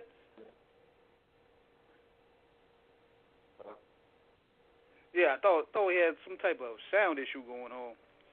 Oh, no, I was just saying, much love, man. I'm going to get back to finish cooking on these ribs. You did got some beef ribs. Oh, man. Yes, sir. It's been a pleasure. Thank you for spreading the word. And like I said, man, we got that GoFundMe. I know you've been, you guys are like my campaign manager on that, so I appreciate Barack you. Obama of this. Yeah, let these people know, man. Y'all are part of the sponsor. Y'all are very much part of it. So don't be afraid to donate, and so you can see this type of music artist reach his potential goal. Definitely, and I want to go in and give me a props to myself for not only Uncle Cole for anointing me to the position, but I'm officially the ambassador of the Butte Entertainment and Kokane brand. Let me give yourself a round of applause.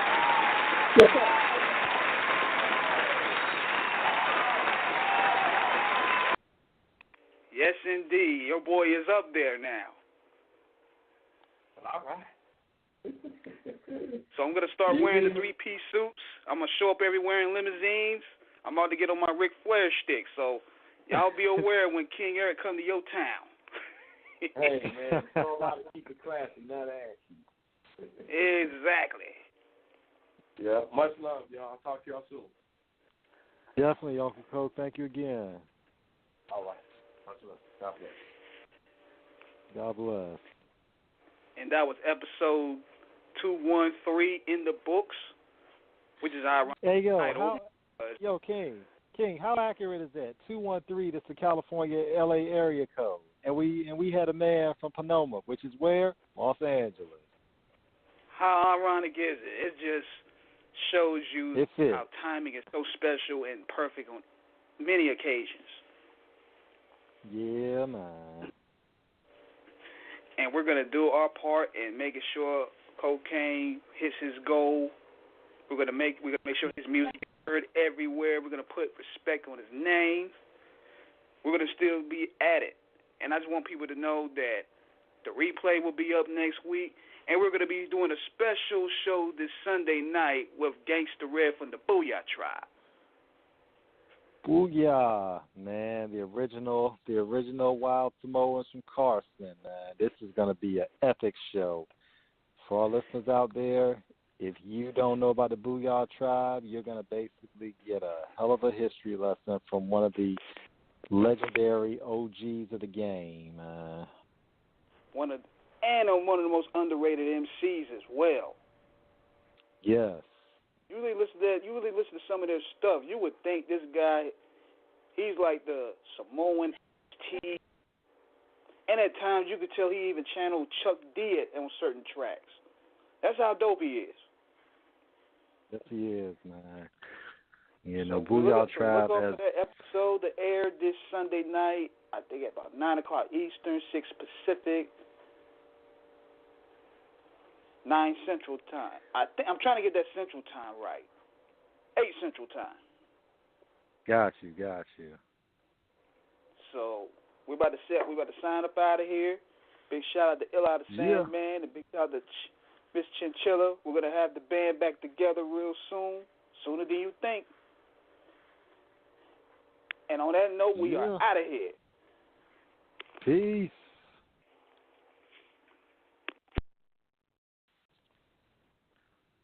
You gotta be so cold to make it in this world. Yeah, you're a natural, living your life cutthroat. You gotta be so cold. Yeah, you're a natural.